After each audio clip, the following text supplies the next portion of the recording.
নারকেল তো একটা ফেমাস জিনিস, হ্যাঁ, অনেকেই খেতে পছন্দ করো, আবার অনেকে পছন্দ করে না। আজ তোমাদের সঙ্গে শেয়ার করব নারকেল দিয়ে একটা ইউনিক রেসিপি।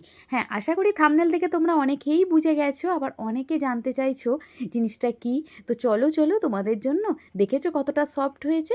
তো তার জন্য কিছুই না, একটা গোটা নারকেল নিয়েছি, দেখো নারকেলটা ছাড়িয়ে নিয়েছি।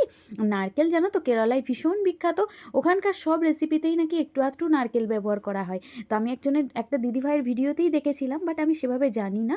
তো চলো, নারকেলটা ফাটিয়ে নিয়ে কতক্ষণ রেডি করা হচ্ছে, আর এইদিকে একটু বেসন গুলে নিচ্ছি, মানে ছোটো ছোটো বড়া তৈরি করব, বা ফুরুলি যেটাই বলো না কেন, তো তৈরি করব। তার জন্য দেখো বেসনের মধ্যে দিয়ে দিলাম সামান্য একটু নুন, হলুদ গুঁড়ো, একটু সোডা, আর কিছুই না, দিয়ে সামান্য জল দিয়ে একটু ঘন ব্যাটার তৈরি করে নিয়েছি।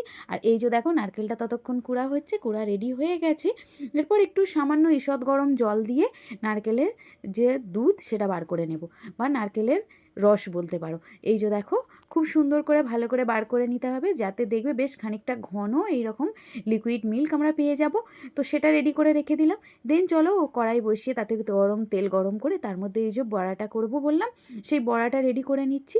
ভীষণ সুন্দর খেতে হয় জানো, মানে এত সুন্দর টেস্ট যে বলে তোমাদের বোঝানো যাবে না। আমার তো ভীষণ ভালো লাগে।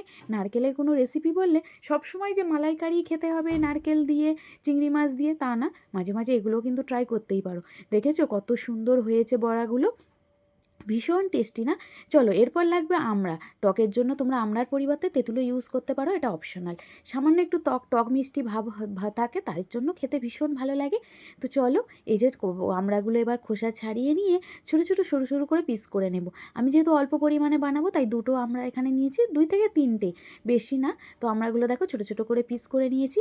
চলো, বাকি 3টে ইনগ্রিডিয়েন্টস কিন্তু এবার আমার রেডি। এই যে নারকেলের দুধ, আর এই যে আমড়া, আর এই যে বড়া। এবার চলো ওভেনের মধ্যে একটা হাঁড়ি বসিয়ে দিই, তাতে দিয়ে দেবো পরিমাণ মতো তেল। খুব বেশি তেল ইউজ করব না। আর দিয়ে দেবো 1 চামচ কালো সর্ষে, এই যে ফোড়ন হিসাবে এটা আমরা ব্যবহার করলাম। তো দেখেছো কত সুন্দর। যখন একটু ফুটে উঠবে, দেন এর মধ্যে অ্যাড করে দেবো বেটে রাখা পেঁয়াজ, শুধুমাত্র পেঁয়াজ, আর কিছুই না। দিয়ে দেবো স্বাদ মতো নুন, সামান্য একটু হলুদ গুঁড়ো, খুব অল্প পরিমাণে। এরপর একটু একটু করে সব রকম মশলা, মানে জিরে গুঁড়ো, ধনে গুঁড়ো, সব কিছু। লঙ্কার গুঁড়োটা খালি এখানে ইউজ করবো না, যেহেতু ঝাল ভাবটা খুব বেশি ভালো লাগবে না টক মিষ্টির মধ্যে, তাই ওটা ইউজ করলাম না। দেন এর মধ্যে একটু কষিয়ে নিয়ে দিয়ে দেবো কুচানো আমড়াটাকেও খুব ভালো করে একটু নাড়াচাড়া করে নিয়ে সিদ্ধ হওয়ার জন্য সামান্য একটু জল দিয়ে দেবো, কারণ সিদ্ধ না হলে টক ভাবটাও বেরোবে না, আর খেতেও ভালো লাগবে না। তাই ভীষণ সুন্দর খেতে হয় জানো। অনেক দিন পর বড় ভিডিও তোমাদের সঙ্গে শেয়ার করছি, তাই ভীষণ ভালোও লাগছে। সামান্য জল দিয়ে যখন দেখবে সিদ্ধ হয়ে গেছে আমরাটা, তখন দিয়ে দেবো আগে থেকে যে নারকেলের দুধ বা নারকেলের মিল্ক যাই বলো না কেন, সেই যে বার করে রেখেছিলাম, সেটা এই যে দিয়ে দিলাম এর মধ্যে। দেখেছো খুব সুন্দরভাবে কালার এসে গেছে। দিয়ে দেবো সামান্য একটু চিনি, যদি তোমরা মিষ্টি খেতে পছন্দ না করো তাই স্কিপ করতে পারো, বাট খেতে ভালো লাগে। দিয়ে দেবো স্বাদ মতো নুন, আর ওই যে ফুটে ওঠার পর যে বড়াগুলো তৈরি করে রেখেছিলাম বেসন দিয়ে, চপও বলতে পারো, সেটা দিয়ে দিলাম এর মধ্যে।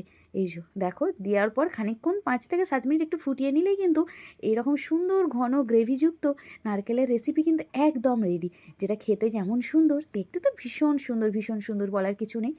আশা করি তোমরা দেখেই বুঝতে পারছো, দেখলে জিভ দিয়ে জল আসবে। সত্যি কালারটা এতটা কিউট হয়েছে, কি বলবো, দেখতেই পাচ্ছ ভীষণ সুন্দর খেতে। যারা নারকেলের বিভিন্ন মেনু পছন্দ করো, তাদের জন্য কিন্তু এটা একটা পারফেক্ট রেসিপি বলতে পারো। মানে আমার তো ভীষণ ভালো লাগে, তাই আমি তোমাদের সঙ্গে শেয়ার করলাম।